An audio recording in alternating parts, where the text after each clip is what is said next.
more noble than you, and he is more noble than me.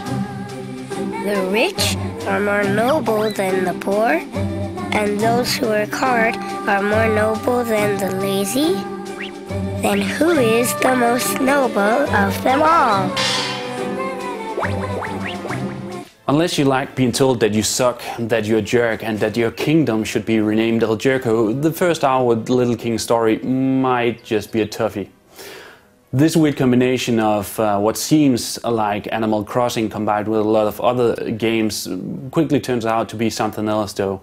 And if you like the thought of global domination, well, this game is for you. As an unnamed blonde-haired kid, you quickly learn that all that is needed to rule is a bell and a throne from which you can call on your loyal subjects.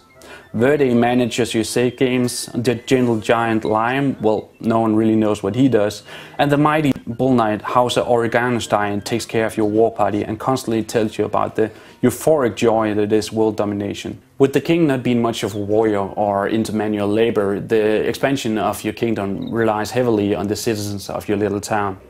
Nothing gets done without gold, however. And while the populace has no problem paying for the right to serve you, it's not nearly enough to sustain an ever-expanding empire.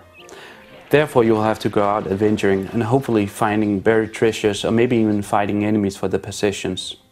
Before leaving home you should also make sure that you bring the right people along for the trip, and with the amount of people you can command at any one time being limited, you will constantly have to decide how many warriors, treasure hunters, carpenters and the likes you want to include in your party. Going on these adventures will be where you will be spending the main part of the game, but unfortunately also where the game will begin to show its problems. Fighting enemies is taken care of in the same way that you give citizens new jobs, and you just point to an enemy, click a button and watch your followers go crazy.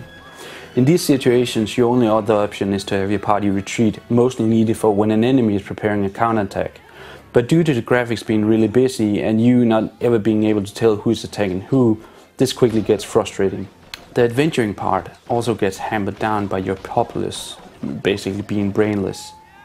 This means that they will get constantly stuck behind trees and rocks, causing a squad to suddenly be halved in size if you don't frequently guide them along.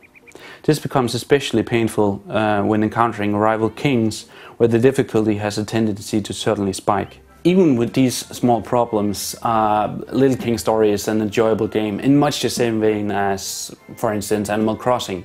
It's the kind of game that sounds ungodly boring when you're trying to explain it to other people, but end up capturing you for hours at a time. Therefore, make sure that you give El Poco and especially Hauser Oreganostein a chance.